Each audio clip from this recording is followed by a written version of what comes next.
Hello and welcome to the Manor Candidate Forum. It's sponsored today by your hometown newspaper, the Manor Journal. And we'd like to also thank the City of Manor for making this space available. We also let you know that it's being streamed live on Facebook right now and will be available on the Facebook page of the Manor Journal. I'd like to thank Alex Ponce of the Letterbox Dreams for taking care of some video today, as well as Carolina Zarduce with the Manor Journal. As a reminder, Election Day is this Tuesday, November the 5th. Early voting begins this next Monday on the October 21. As I mentioned, this is the first time, the first year for this style event sponsored by the Manor Journal. So we decided to make it a presentation of sorts by the candidates. They will be responding to questions submitted by the staff of the paper. We'll see how this works out and hope to improve it in the modified forms in the coming years. We'll see how it goes. But thank you for being here. You'll notice we have 5 candidates here today. So in order to maximize the time that they have to present themselves, we will not be taking questions from the audience. This could change in future forums, or we'll change it if we have some time left over, a little extra time at the end of the session. I know that many of you would like to discuss with the candidates topics in greater detail, so we'll make some time at the conclusion for the candidates to announce if they're having meet and greets or other opportunities where you can speak with them directly. And following this forum, the Manor Independent School District Superintendent, Dr. Royce Avery, will be presenting information concerning the very important bond issue the school will be presenting to the voters this November. Candidates, you've each received, prior to this, 3 questions, and we will ask each of them, each of you the question. We'll be limiting your time response to 3 minutes. And remember that brevity is the soul of wit. So with that in mind, let us begin. First question we have today will be directed to each of the candidates to tell us what has inspired you to run as a candidate for office here in Manor. What was your moment of inspiration? And by the way, feel free to stand up or sit, whatever you feel is comfortable. Good afternoon. My name is Councilwoman Ann Weir, and I have been on the council since 2016. What particular moment that I can recall that inspired me was, many of you know that I'm the eyeglass lady at the Walmart, and I also do the vision screenings for the school district. So I had this one particular encounter where I was vision screening at one of the elementary schools, and we only do the pre-K and kindergarten with the particular machine that I use. And so they were all sitting around and they were talking, and one was like, I want to be a policeman, and then another one's like, I'm going to be a doctor, and then this one little boy said, I'm going to be a boss. And another little girl next to him said, yeah, I'm going to be a boss. And he said, you can't be a boss. He goes, you're a girl. Oh, no. Oh. And right then I thought, this needs to be changed just a little bit. So I felt inspired at that time to make sure that I want all people, kids, adults, and everyone to know that those outdated ideas of men and women's roles, they're just that. They're outdated ideas. And that I wanted to begin at that moment to be a model for effective leadership and show what that can look like. I wanted them to know that female leadership matters. It does. It's okay for girls to exhibit ambition and to be self-promoting of themselves. And so that's what I try to do every day in my life. My opinion, women make great leaders because we take the time to listen. If you see my signs, it says a leader that listens on them. And I want people to take this away with them, that little girls with dreams become women with vision. Thank you. Good afternoon, everyone. Larry Wallace Jr. I prepared a shortly before coming here specifically for this. And the reason I stepped down as a city councilman with more than 13 months remaining on my term was specifically for what I'm about to say right now. The unique situation and opportunity our city has before us, of which any misstep could be a significant hindrance to our potential growth.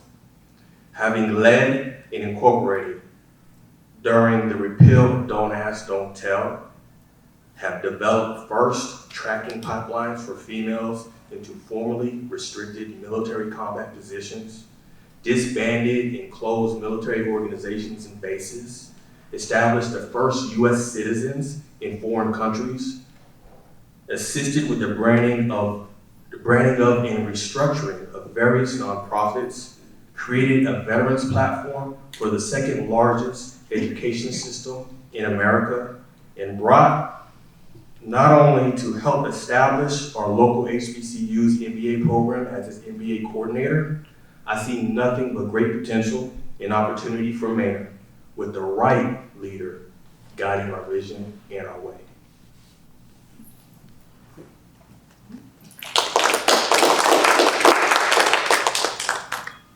Thank you, Manor Journal, for hosting this event tonight, and the City of Manor for even allowing us in this venue, and for everyone to show up tonight. I'm running for mayor so everyone can have an opportunity to live, work, and play here in Manor. When we moved to Manor, my wife and I, we had our son Harvey, and 5 days later, our daughter Anna. It's a lot of fun growing up in this community with them. We love this community. We're excited for the growth. But with the amount of growth we've seen, with the amount of growth that's expected, there are a lot of challenges now that are new to this community. Those challenges need to be met with innovative solutions. One of the reasons I decided to run for mayor was due to the lack of participation in the municipality elections here. So the last election brought out in 2017, 215 people approximately total to vote. The population of Manor today is now over 12,000 people. So that's a huge difference in ratio there. There are several key concerns in Manor that need to be addressed, such as improving transportation. We have attracting more businesses and creating a comprehensive plan for Manor to design our future around a vision. None of these will occur without support and engagement from the community. That's why I committed to knocking on as many doors as possible during this election. And I decided to take this step and be that person reaching out to different voters. And in so doing, I would inspire or encourage other candidates to step up as well and reach out to more voters. I want people to take away from this campaign that there is no problem too great to solve if we all work together as a community and move forward towards solutions. It might not happen overnight, but if we stick with it, we'll eventually see things done. I'm running for Manor to engage the community, address difficult problems, and represent the many voices of Manor. Thank you.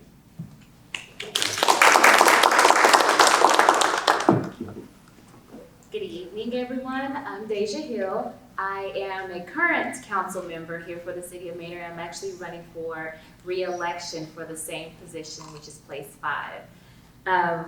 My reason for re-election actually is because I'm running because of my concern for Manor. I want to see the growth. I want to see the growth happen strategically, carefully, because I grew up in small towns, and it seems like I'm always attracted to small towns. And so when it comes to growth, but I've also seen where growth can spiral out of control just because there are places and times and sometimes people that just want to see the infrastructure, the influx of the infrastructure come in before it's properly planned and it's probably been set aside money-wise. So we can't always say yes to every opportunity that comes into the towns that are set into a small town. So my place and my position of what I've held so far for the past 2 years as a council member has been to strategically help guide my other fellow council members, because we have to make these decisions together. It's not just one person. But to help us decide and keep the vision of how to properly grow our town and keep some of the historic figures and historic feel that brought us out here from the beginning. I'm not sure if everyone came out here with the vision of bringing Austin to Manor. We're two separate places, and it should be that way. We should never ever be, as Manor, considered a suburb of Manor. I'm sorry, a suburb of Austin. We should be our own, and we should make sure that we keep that as our vision and as our place. So that's why that's my influence, that's my inspiration of why I still want to be reelected as a council member here. Thank you. Okay. So let me ask you this for the second question. What do you feel are the most important issues or issue confronting Manor, and how do you propose to address them? My concerns for Manor are the same as every single one of you. Everybody that stops me in the Walmart and talks to me about it, it's the same. We all know the traffic on 290, it's bad. It's a problem, it's an issue. This past week on council, we passed a resolution saying that we are in full support of whatever they plan on doing in extending the tollway. We want them to know Manor is in support of that. Of course, we know it's not gonna happen overnight. It's gonna take money, it's gonna take time and patience, but there's been rumors that, we weren't in favor of that, and we wanted to put that rumor to rest. We are, full support. Although if you ask me personally, I'm gonna go out on a limb and say, I'm not 100% sure that the toll extension is the way. I would wanna look at reevaluating the light timings and the speed limits in the city as one of the issues. I know I had someone coming to an event that I was coming to, and it was several people coming to an event that I was coming to, and they were all late because of the traffic on Lexington. It was Lexington that stopped them. So I'm not 100% convinced, and I want to get the data. I want to get the information to see if that's it. But I really am concerned about the timing and the light changes and stuff like that, the intersection. Another thing people have spoken to me about is, are we ready with our infrastructure as far as water and wastewater? Yeah, we are. Because we have updated the wastewater treatment plant that we have now. We've outfitted it so that it is ready to go. And we already have one being built. If you're going 290 going towards Elgin, there's one where the soccer fields used to be. That one's gonna be up and running. We're hoping to have it possibly online. This is just tentative, July 2020. So that, we've taken notice of all of that as well. The standards of the water, yes, we are just as concerned. We want your water to be just as safe for you as Austin, Pflugerville, and Round Rock's water. We're all looking out for that same thing. Safety and our police, I say we're safe. Manor has an awesome police department.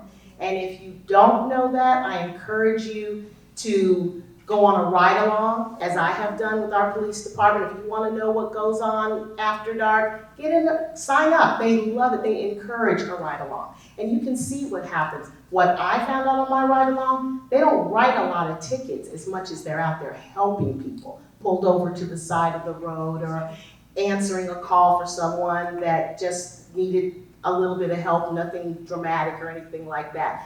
They are really out there for us, and they're transparent. They don't mind you asking questions. You'll see them at all the events. They're there. And they had a Citizens Academy 2 years ago.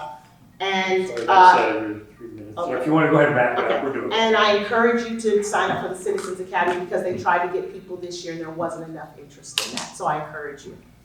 Thank you. Larry Wallace Jr. again, for those that might have just tuned in. All right. So my two have actually changed, modified a little bit from what I put in the newspaper a couple weeks ago.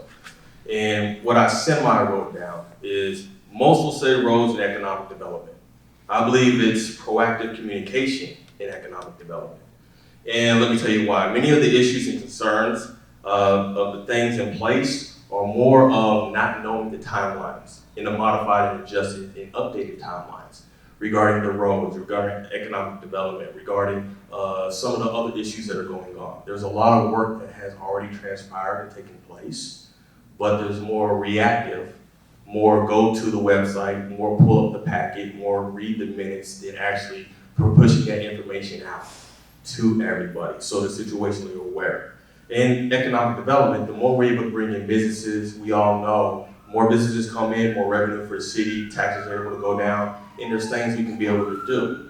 For example, right, reached out to my friend over at HEB, who happens to be the director of real estate at HEB.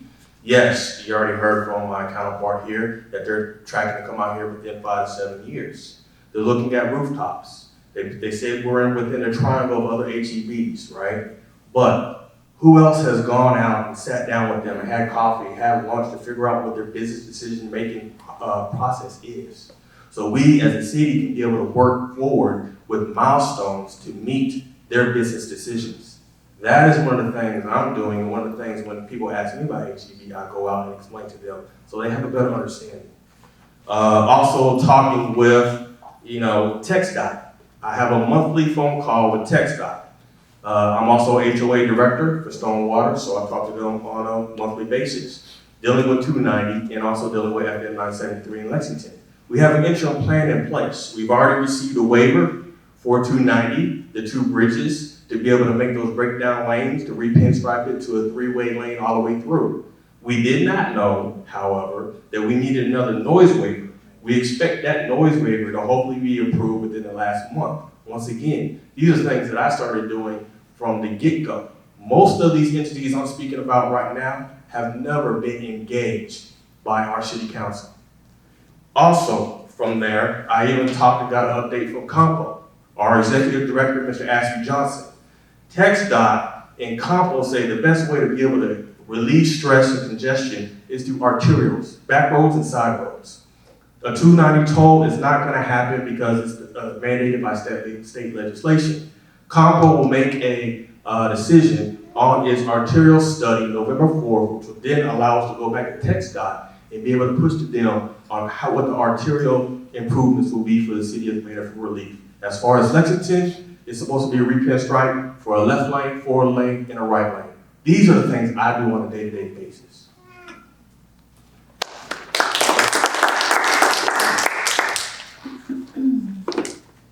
I'm going to continue the trend a bit. I think the most important issue affecting Manor is simply traffic. A lot of that, actually most of it, is caused by the rapid growth this area is seeing, not just Manor, but outside of us as well, and everybody just passing through the area.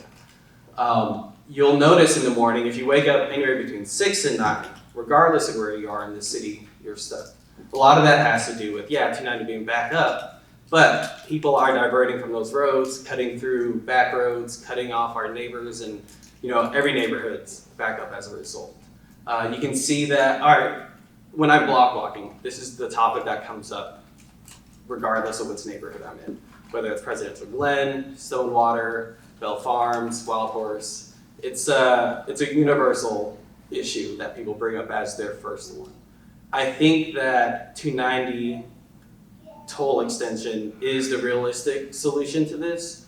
Yeah, there are other things you can do with like changing lights, making sure those are lined up more effectively and efficiently. 973 is already in the works, a project a few years down the road. But unless we do something realistic about getting the lights off 290, this problem's not going to be solved.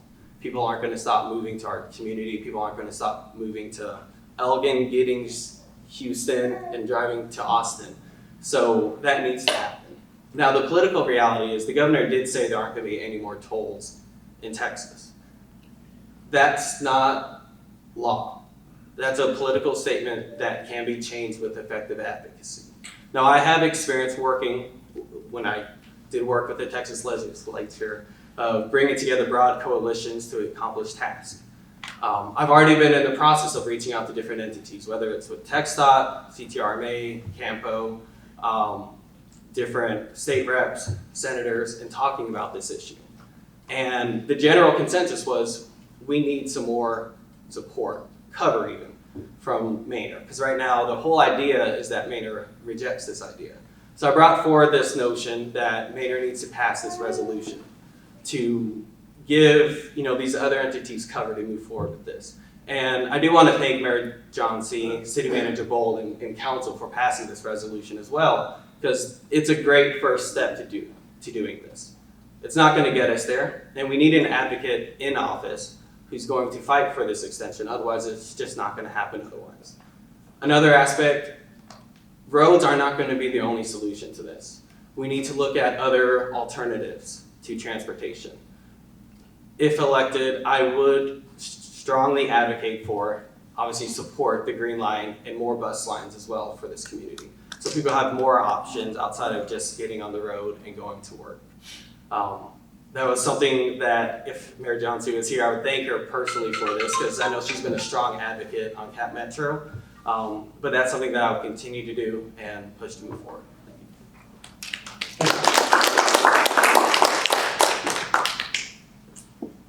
I just want to be clear, I am not running for mayor.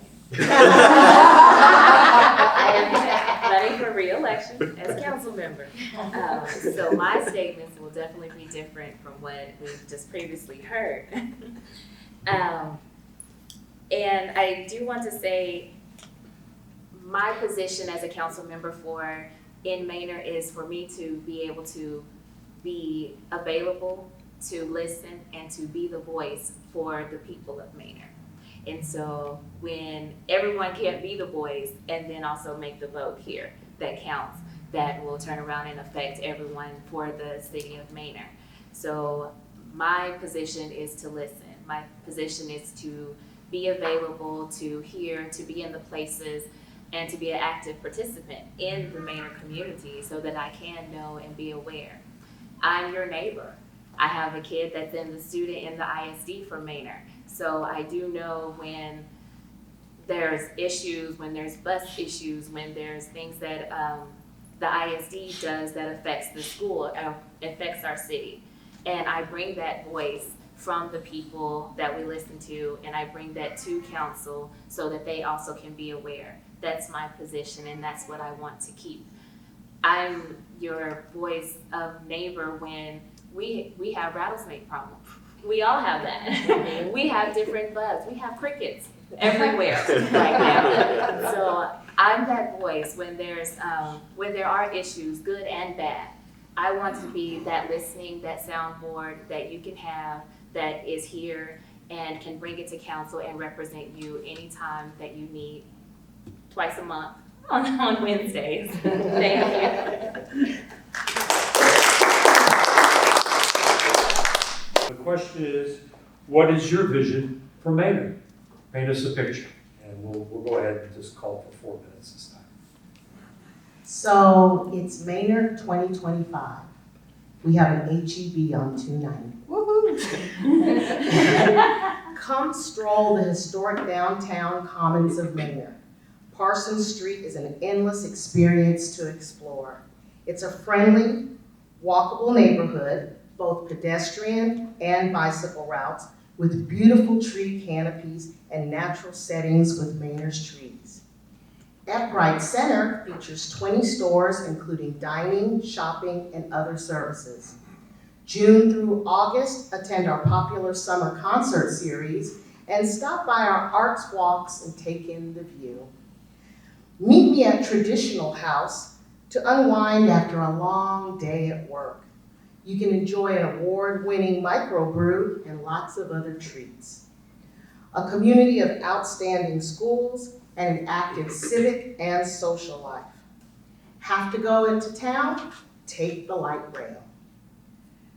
Manor is going to be a vibrant community surrounded by natural beauty, and it's going to be a place where you belong.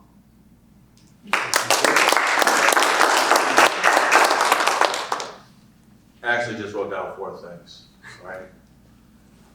Number 1 was that Manor, as it grows, no matter what, stays a family town and a family city, right? That is one of the unique things about this city, and that needs to stay. In being able to do that, respecting the heritage while accepting the new contemporary things that come, right? How do we make right around this area historical, and build around it, right? If I take a military concept, how do we make this the building number one, and we build around it? How do we identify the houses that are 120 years old that Mr. Gilberell lives in and get it historically signified and bring in grants and funding and start to do that stuff here in this area and build contemporarily around it as we grow, right? Number two, opportunity. We are right now have the most unique opportunity this city will probably ever have because of the growth, because of the inaffordability outside of this east part of the Austin area, which we're trying to get them to understand is the Manor area, right? So opportunity, given our demographics, the age group, the minority population, there are things we should be marketing and we should be highlighting. These are things when I go out and talk to the Austin Spurs, Austin FC, talk to Austin Elite Rugby, talk to other organizations, the same thing that our Manor Independent School District, me and Dr. Avery do together on an almost daily basis is highlight and be able to make these organizations understand there is an untapped resource here of minorities, of Hispanics, of African Americans that they can plug into. And the way that the school district is designed with the pathways all the way down to the elementary level, unlike any other school district, these organizations could be embedded all the way down at the elementary level, bringing the contemporary expectations to the classroom. Opportunity. Then innovation. Destination Manor, the way we need to grow, we can be the most innovative. It's not Austin. They're already established. We're still growing. We have people that want to help. Let's learn from them. Like history. If we don't understand from the other cities around us what they did wrong and what they would have and should have done, we will end up doing the same thing. And then the fourth, affordability. Tom Bolt, our city manager, told me this from day one when I sat with him as a council member. Affordability. I asked him what was affordability in his mindset. His mindset was affordability was with all the amenities, commodities that come into the city of Manor, the city of Manor still remains affordable to everything that is brought within it. Not just affordable housing, but the affordable cost of life based on the resources, amenities, and commodities that are within the city of Manor. Those are the four things that I envision for the future of Manor. A small town that is innovative, has all the types of opportunities afforded so that we never have a young child or a young adult or even a more matured or seasoned adult be able to say they did not have what they wanted in life because they didn't have the opportunity. Those are my four things. That's my vision. How to get there is with you all, the Manor Independent School District, Manor Chamber, Manor Men and Women, Democratic Party, and every other single one of you, and hopefully the ones that are not voters will start to become voters.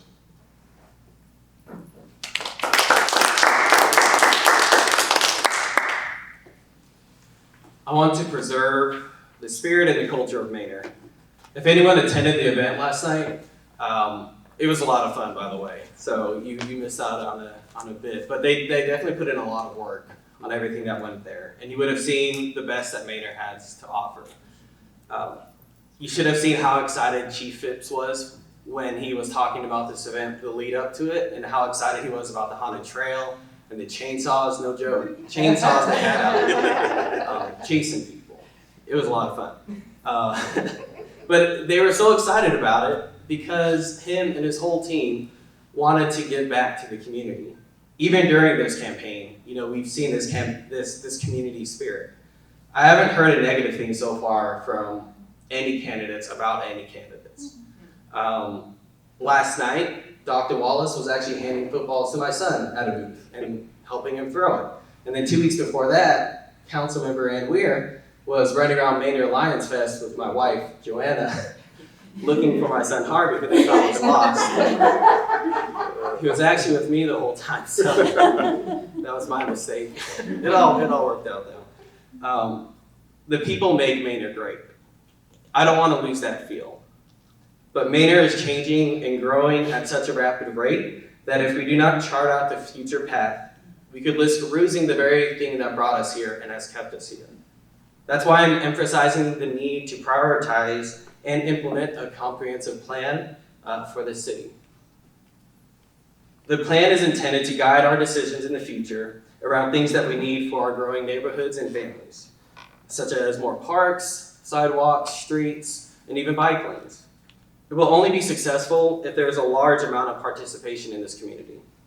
I also envision Manor as a place that attracts more businesses that leads to good, well-paying jobs. After we address the difficult problems of transportation, develop a plan for the city, more companies will be drawn to Manor, where we can see more tax revenue for businesses and not rely so much on individual property owners. All of this while preserving the community that we love. I want to see a Manor that's a city where people can work, play, and live. And if you want to see that too, I encourage you to vote Tryon for mayor. And to that point, it's spelled Tryon. So think of it like try on. Thank you.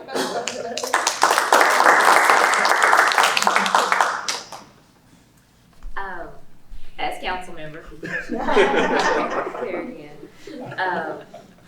My vision for Manor, it may seem very different, but it's almost similar because of the position that I hold and how important it is on the council as it relates to even the mayor. I'm not from Manor, but what attracted me to Manor was the small town atmosphere. But if it keeps growing without proper planning, it will become that suburb of Austin that we don't want. We've seen that in other towns like Pflugerville. No offense to Pflugerville, but it bleeds in, and so it's hard to divide those lines. Sorry. I'm not against people making money here in Manor, but I think there could be other creative ways.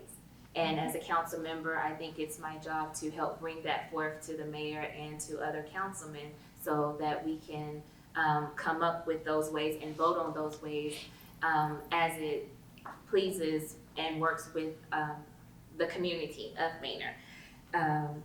So that Manor doesn't have to be made up of franchises. We can still maintain a small town feel, our mom and pop shops, and just the uniqueness of Manor. I already said I'm not against expansion and growth. You may see my hand go up as a nay when the mayor says things, but it's not because I am against expansion and growth, but I really do believe that controlled growth is very important.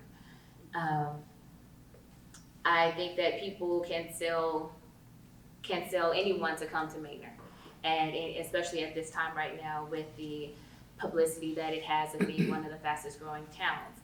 But as my position as council member, I take it seriously that there are some things that we can allow to come into town but not stay. But we have restrictions on that. And so it's my vote that I would hope that represents you as a member, as a citizen of Manor, to when I vote against something coming into town, at least there are restrictions upon it, so that we can allow things to come to town but not to stay. Or if it's going to be here, under certain restrictions. We don't want any skyscrapers in Manor. And I don't want to see the city neglect seniors or youth. And so my vote will always go to protect the seniors and the youth. I don't believe, when I first got here, I saw plenty of seniors driving at all times of the day, between that 6 to 9 o'clock hour, because they could and they felt safe. I want them to still continue to feel safe to do that, and not have to worry about a speedway in between. So if there was a tollway, I would be the one that may vote against some of or at least provide some of those restrictions. You can guarantee that for me, and it's because I want the seniors and the youth to be safe. I don't want them to run across the highway. That happens on 35. We can look that up. I want something for our kids at various ages, to keep them close but still give them all the opportunities to develop their skills.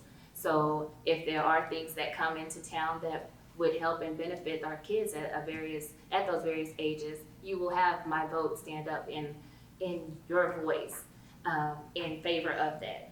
I would like, as whoever would be my mayor, and that's my position currently with the mayor, I want the community to be on one accord. I want them to know that when you're a citizen of Manor, we're here because we want to do this. And that's my stance. Thank you. Well, because we had several candidates unable to come tonight, we're actually sort of finding ourselves in a position of having a little extra time. I want to take the moment too, I forgot to thank the city of Manor for providing this space, which is our space as citizens. I want to plug that the city staff as witnessed from last night, as well as just simply arranging business. Always been very helpful, very cooperative with citizen groups and such. So we reached sort of the last point here, and so I wanted to extend it just a little bit to make sure everybody had a chance to let themselves express. And because Dr. Avery won't be here for probably, I'm not sure, he was going to come a little after 4, I believe. So we may have a little wait for him. What we can do, I'm going to suggest, is that we spend a minute or so giving your final pitch about why you should vote for it, and then maybe also, again, letting folks know where, if you have any meet or greets or public events scheduled, or if you would like some help. Since we have the extra time, would you like to take a couple questions? Yeah, and I think that'd be a great idea. Why don't we do, we were anticipating a larger group and, time crunch, but since we do seem to have that, why don't we go ahead and wrap it up with your final thoughts and get together. Then we'll take a few questions and just field those till about 4 o'clock or so and call it good. Does that sound okay, folks? Yeah. I'm sorry, look at 5. Time flies, man. So I will be having a meet and greet on the 25th at Casa Garcia's, and we'll get that information out. It'll be on Facebook. And what I want to say at this time is your vote is a big ask, and it's a big give. And so I'm asking you to give me that vote in this election. Remember, early voting starts on Monday, the 21st. It goes till November 1st, and then Tuesday, November 5th is the big day if you don't get a chance to make it any other time. And either way it goes, Manor's going to win. No matter what happens, Manor's going to win this, okay? So, thank you. I actually had a meet and greet right after this, 6 to 7:30 over at Casa Garcia, so hopefully I'll see all of you there. I also brought some information that's on the back table for you all that are here regarding the Manor ISD bond that Dr. Avery will be talking about a little bit later. But real quick plug on that. Most of our schools at the middle school and high school are almost at max capacity. This enables the school district to be able to improve and create new schools over the next 5 years. And it's more so in the sense of you need to build it before the demand is there. That's what this is for, to build it before the demand is there. There's also information for City Hall, the different committees. Board of Adjustments, we still need 1 more person for our Board of Adjustments. We still need 4 more people for our Charter Committee. There's some things in our ordinance that restrict the City Council from being able to do certain things, such as people within our ETJ. We can only have 1 person from the ETJ actually on City Council, but none of the other committees. With the ordinance, with the Charter Committee, we can be able to make that change and make some changes and other things to make how we make decisions more contemporary, right? We need to update how we do things. And then the third document there is regarding the Manor Schoolhouse Foundation. There's some information on that. Last year, they raised up $133,000 and gave that back as innovative grants for for teachers and staff to be able to do things that they may not be able to have the funds and resources to do at their campus. So there's more information there as well. And at least for me, the one thing I'll say here is, honestly, I don't care who you vote for. All I need you and all I ask you to do when you exercise your right to vote is remember, there are people that are certified, qualified, and proven. If you don't make a decision knowing who's certified, qualified, and proven, Don't be upset with the results that you get.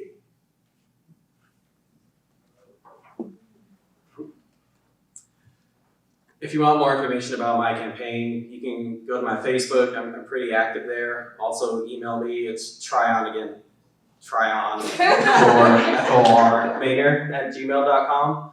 I'll be out block walking from now until then, probably. I really have to work and have kids and stuff. But, we'll post something about a meet and greet as well. As far as like my closing pitch. I mean, I've laid out exactly what I want to do in pretty specific terms. I will fight as hard as I can for those ideas and do whatever I can to accomplish those things. So that is as much as I can guarantee you. There are a lot of great people in this community fighting to make this place better. I strongly request of you to get out there and vote, though. We need to have more than 200 people voting in this election. Otherwise, in a large part, like, what's the point? Because a lot of things aren't going to get done if we don't increase the participation rate up here. So talk to your neighbors, talk to your family members. It's, again, too late to register to vote, but just make sure everybody who is registered to vote, that they get out there, that they use their voice, and know that they can make a change. Thank you.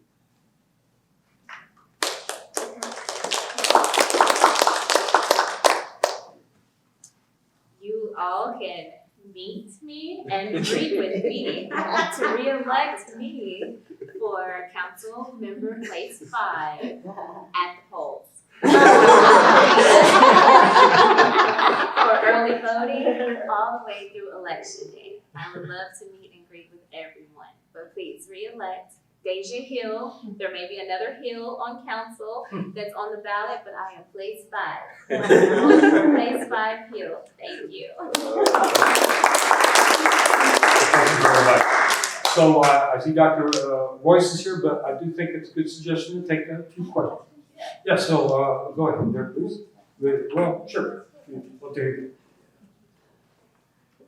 This has been really informative, and I have talked to all of you that I am absolutely in it for you. Whichever ones aren't elected, we want to take you, network with you, and help you run for other things. I think you're all great candidates. For this election, I know this question is for Councilwoman Weir, and behind you it says Mayor Pro Tem. Is that what you are right now? Do I need to address you as that? That's actually someone else. Someone else. All right, so Councilwoman Weir. Former Councilman Dr. Wallace has said that he had some previous agenda items that he realized were already happening here, and now he's adjusting and saying what we really need is to communicate better what's already happened, right? And Mr. Tryon had said that we need a comprehensive plan, that we need to start one. When I was in the Citizens Police Academy, Chief Phipps told us to go to City Hall to look at the comprehensive plan maps on the walls about the future growth of this community. Would you speak to the plans that we already have? Well, we have to, there are some plans in place, and I don't want to give anything away because everything hasn't been dotted and i'd, but there's, most of the plans that are coming is for the developers that are coming. They all seem to want to do that thing where it's housing and business all together, and so we've got a lot of that going on. One of the plans, and I don't know how comprehensive it is, but it's to get, all of us want more business here. That's it. It's gonna lower your taxes. It's gonna help build Manor. So there's a lot of that going on with going out there. And if I become mayor, one of the things I wanna do is create a group that will go out and find out why IHOP's not here and why, Old Navy isn't filling that spot over by Casa Garcia's. So as far as like the wastewater, and we did the resolution, there's lots of plans with Lagos. There's lots of plans with Blake Manor Road. Like Deja, I'm very concerned about the children and them crossing the roads over there. So all the conversations that we've had are making sure it's safe there. But that's all gonna be all good stuff coming, and we've got more of it. I just don't really feel comfortable sharing everything. That's because it's not, but there is. I'd like to pass on to the other candidate. So just to make sure full transparency, no misrepresentation whatsoever, right? City Council has hired a economic development individual.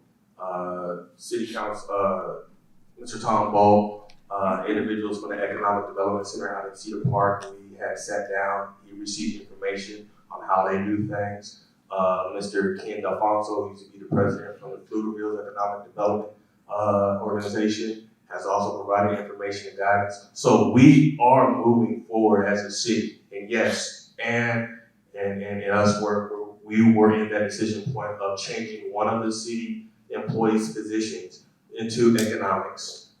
It was supposed to be called Main Street, but we are doing things. And she's right. There's things that she knows more than I. I'll be honest with that, because she's been on city council longer than I have.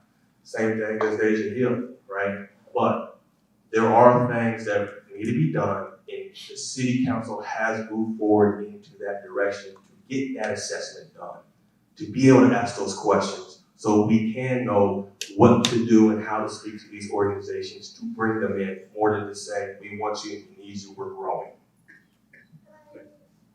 Thank you. And I wanted to clarify one aspect. So when I talk about comprehensive plan, it's different than like other things we generally have going on.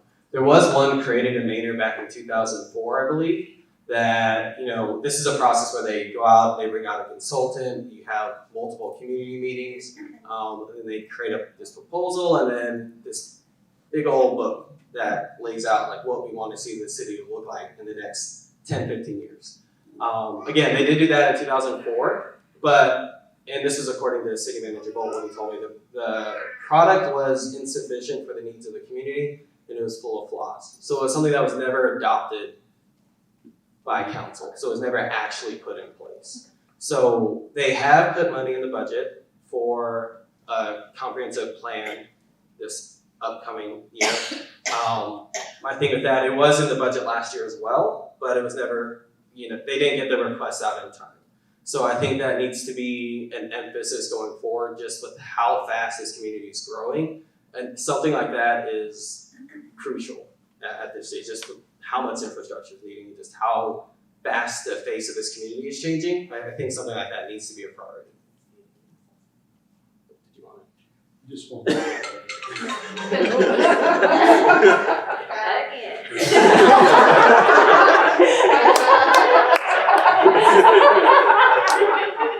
But as a running for re-election for council member, only not mayor. When it comes to comprehensive plan, again, I still just want to be your voice. So if there happens to be outside of town hall meetings where we want the community to be involved and want your opinion on how the city should grow and where it should be and where it should stand and what votes, what should be approved and what shouldn't, I'm your voice. I'm your voice for that. I would be there.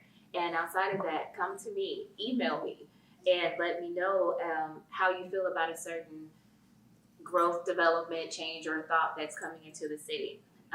One thing that I've always learned, even by experience, is that sometimes you get what you want, but you'll also lose what you had. And so it's my job as the council person that speaks on your behalf to let you see not just what you want right now, but also help you to understand what you could be losing at the same time. So that would affect the vote that I would have on your behalf. Thank you. Well, I think we've got about 5 more minutes, and I would like to entertain one more question, if that's okay. We'll just spend succinct time on it, and then we'll take a break, and then Dr. Avery can make the presentation. I see your hand over there, so if you don't mind. Thank you. You need a microphone, or No, I hear a voice. No, I think I can be heard. We need it for the video. Okay, for the video. For the video. So I'm happy that economic development has finally come up. And this is for anyone who chooses to take it on. I heard that we don't want to become a suburb of Austin.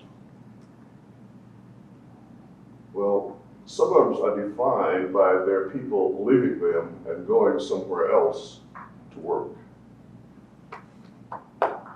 So, if we don't want to become a suburb of Austin, we need to look at serious economic development within Manor and its environs. And that does not mean franchises. It does not mean another fast food place or small retail store. That means jobs that the people who live here can go to. So, with that in mind, what is your vision for controlled, strong economic development in Manor and its environs? I'm from Lufkin, Texas, a small town. Yeah. I moved to Austin about when I was 19, so that was about 12 years ago. And I agree 100% with what this gentleman just said. That's kind of how I feel about this. Is I don't want to take Austin and bring it to Manor, but I do want Manor to be more Manor. I like the small town atmosphere of Lufkin, Texas, but I like going to the movies or going to play golf or, something like that. Just something we can do here with our kids. Take them to a go-kart track or something like that. Do any of you guys plan on doing anything like that? Thank you for the questions. And a lot of that is touching on things I mentioned specifically in the last answer, where I talked about I want people here to be able to work, live, and play here. So work, obviously. I work at Indeed. So I every morning I have to leave my house at like 6:30 in the morning and find whichever way gets me to the toll, and then I end up in downtown Austin. I think there are a lot of things, and this is something you were talking about, Manor has to offer that employers would find beneficial. It doesn't make sense why we don't have more, Samsungs, Dells, Indeed, for instance, in this area with how close we are to the airport, with how close we are to Austin. We have fertile ground for, more positive business growth.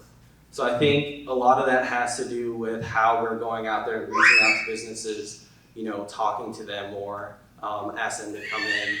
I think a lot has to do with, in terms of controlled growth. We do need a plan in place, where we're going to put these businesses. How is it not going to overrun this community? How are we not going to lose the small town feel, but still have good, well-paying jobs at the same time?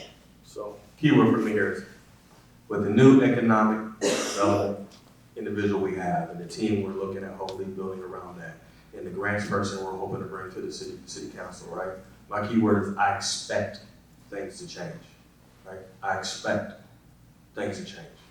And when I say that, in the sense of, we have Army Futures Command. Before I left the University of Texas system, I knew they told us they were looking for other areas that have satellite locations, right? Talk to Eagle Entertainment down in San Marcos to kind of figure out how they make their decision plans. I know city council, before I got on, approved being able to build a movie over by 1:30. It just hasn't happened yet, right? I've talked to Spare Time Texas in Pflugerville, to figure out what the potential is of having something here. A lot of it is we don't have a population yet, right? They're not even that successful in their areas as well, so they're going to be more hesitant to come out here. But one of the things, when I say I expect change to happen, is geared around how we market the executive airport we have, how we market the access and closeness to the main airport, how we market that we're close from almost 20 to 40 minutes from every semi-pro and pro sports league out here, right?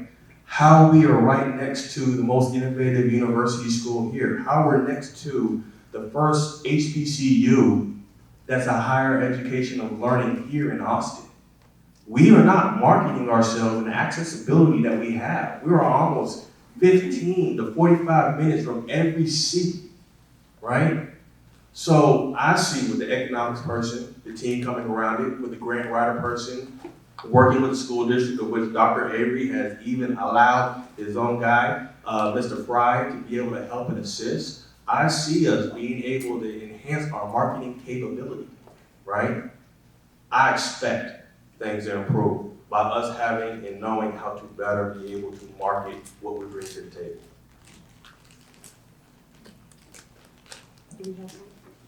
Yeah, please, a minute or so. I think we're about to need to wrap it up. So, yes. So we talked about bringing other businesses in. I talked about bringing other businesses in. But in that, I also don't want to forget the homegrown businesses that we already have here. We have some people in Manor that have some awesome talents that if they could get the help, if we could access them to Mr. Fry, the grant writer, to how they can get that small business going, they would stay here and they would grow their business with all of us supporting them, because we would all support. People all the time tell me at Walmart when I say, well, you could go here, you could go here, and they look at me and say, but I want to do it here. I want to be in Manor. So we need to help those small entrepreneurs. There's a lady here that has a sewing business, and I think she's going to do some sewing classes. She can sew. Why can't she have a small business here? I'm always needing alterations. Why don't we have a laundry? I know somebody here has that skill that they're going and they're taking downtown because they don't have the money and they don't know how. A lot of times, they just don't know how. There's grants for so many things. Small business, Hispanic business, African American business, women in business. The money's there and nobody's touching it. That's what I want to help do as far as bringing that in. And we can do it. And that's when I'm out talking to people, that's what I'm going to do. Give a card, pass a name, call, whatever they need to help access their ability to grow Manor right here. The big business is great. I want them here too. But I know there's too many people here with talents that they can have a small business that could be an asset to all of us.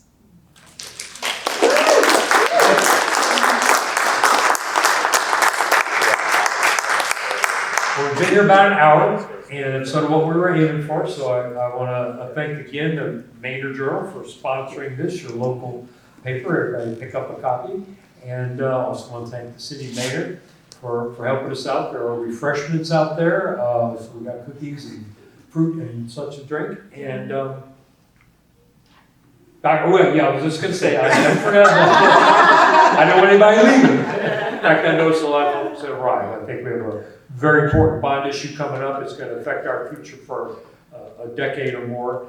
And so I would urge people to stay and hear some very surprising information and encouraging information about the bond issue.